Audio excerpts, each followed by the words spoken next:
Oh, this time I introduce him a little bit different. I call my, I use my real name Henry, because this is a question about one of the viewers that asked me what he has to do.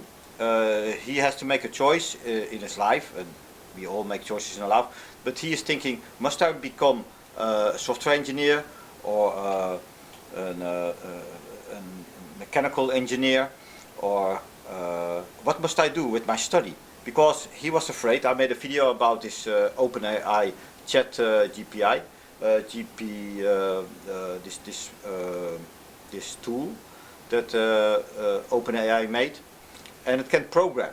And I tested it, and I'm amazed at how good it can write Python and some script languages for trading view. It can make indicators. It can make HTML. And I think if you wait a few years, maybe less than a year, it can really good program.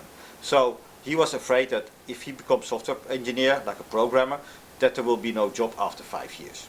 And what must I say? Yes, he's correct. I think the programming, what I did when I started as a software engineer, that is something from the past. It will never happen.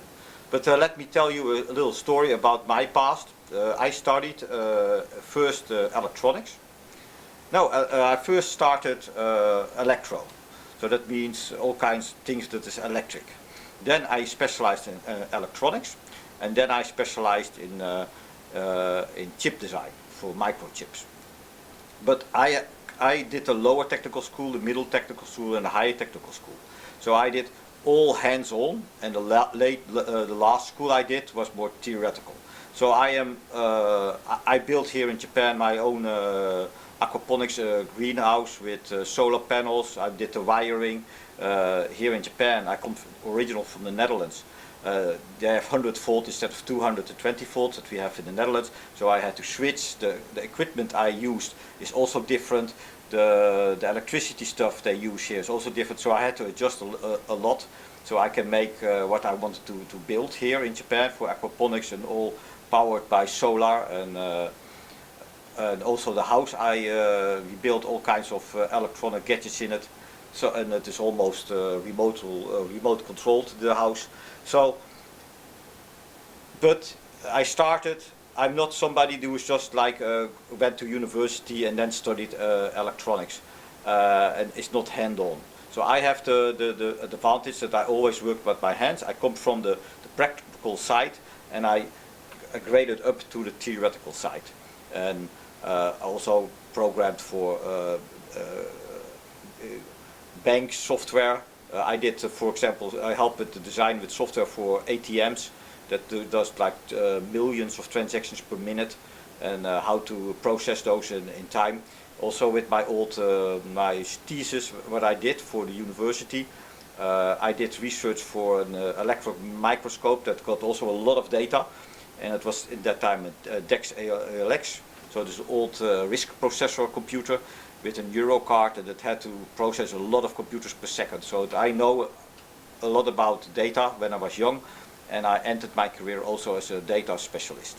So, but that aside, but my path from electronics to chip design, and then pivoting to software, and then pivoting to ETL and to data, that is something very common if you are an engineer. So, for my advice, what I also sent him back was, you need a good basis. So, if you're thinking about a software engineer, mechanical engineer, or what kind of engineer, the base is engineering. Because with engineering you get math, you get physics, you get chemistry a little bit, and you know how the universe and the real world works. But also you understand how the theoretical world works, because if you use electronics, you need to know about Einstein, relativity, you need about how an atom is built, with you will know string theory a little bit.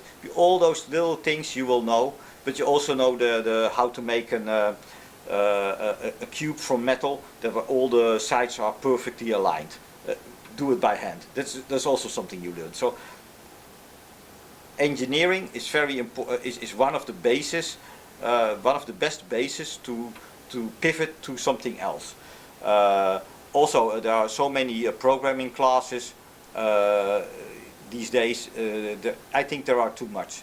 When I worked for a company in the Netherlands, I had some students that came to our department, and at that time I was head of the department, and they asked me, we are software engineers, or we are programmers, and we want to help you with developing the software problems. So I asked them how they are programming. In that time, PHP was very famous, and everybody was PHP. So I said, okay, program, make the solution and program it. So he used PHP, and I said, okay, nice that you use PHP, but can you switch to Java?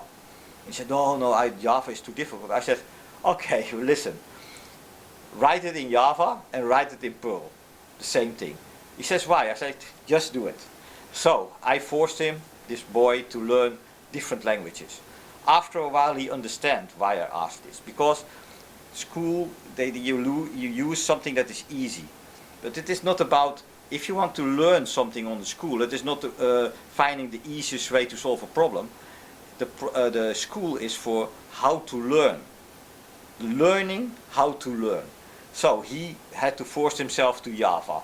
Then he has to force himself to Perl and make more scripting on the Unix server.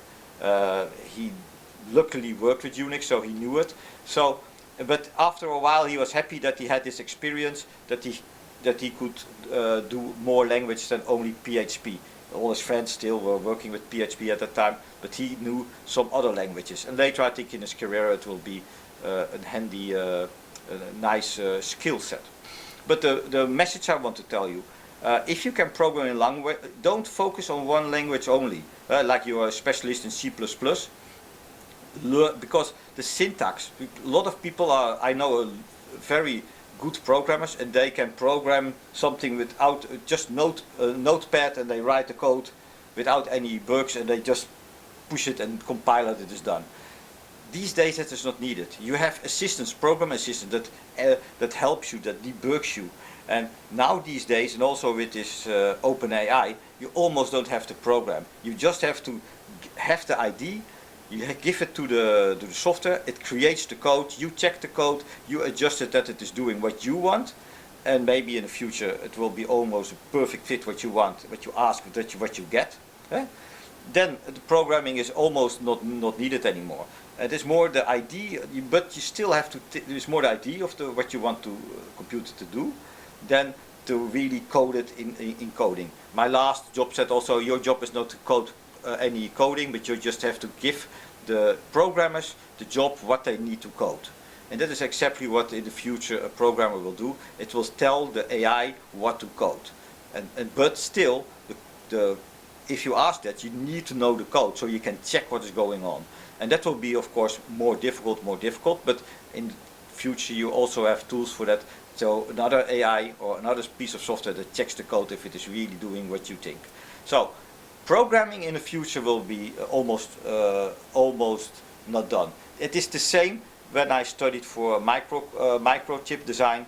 I was in a class, one of the first classes in the Netherlands, sponsored by Philips, that later became RxLab, chip factory Kaisha company, and we learned how to make really chips. I draw the chip lines on a piece of paper. And that was made digital. That digital went to Philips semiconductors. They made a lithograph of it, and they make this lithograph smaller and smaller, and they printed on a silicon wafer, and we got the chip back. So really, this old process, I was one of the people that was in that era that we could do that. And of course we get it back and it didn't work, because you need to test it for heat, you need to test it for electric waves, you need to know what the frequencies are, and all the so the distance of the lines of the circuits have to be a specific distance, bending, magnetic fields. So later on, all this was done with the help of computers, and they were testing this. They made heat maps, magnetic maps, all kinds of things. So if you made the design, it could test if it would really work. Else you have to build it and test it. In the old days you build it, test it, and if it was failed, you have to redesign the whole thing again, redraw it again, etc., etc.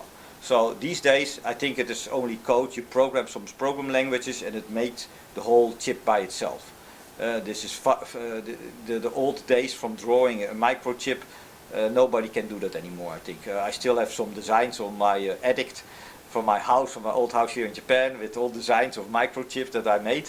So that is a rarity. But it just shows how fast the technique is. This is 1990, so that you talk about, what is it, 30 years ago.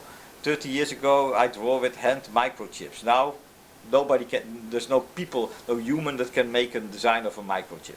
So, and if you are like now making the choice, what do I want to become as a student, before you go to university, you will be 10 years later in your career when you really have the skill set, you make a lot of money. But in 10 years the world is so much changed that everything you learn on school is not usable anymore in the reality in your work life. So you have to make the advice for me is make a base that you can pivot in your life. So learn the base of like physics, mathematics, if you want to go in that directions. So you can always do something in engineering, building machines, future could be also 3D printers, so maybe factories will be all big 3D factory printers in the future.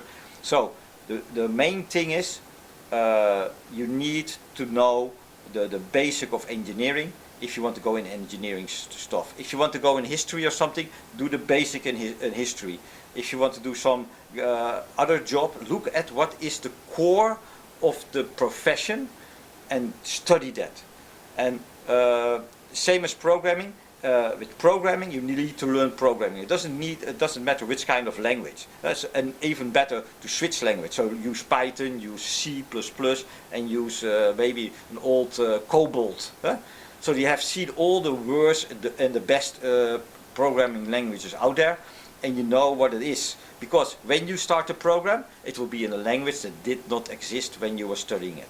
There will be in the future some kind of language nobody heard of. And you have to relearn it. So the only thing you need to learn on school when you are being educated is how to pick up the skill when you need to pick up the skill. And that is my advice. Make a good base in your train your brain in the basics for your future profession, future what you want to do in the future, and that is the advice I can give. So that's one.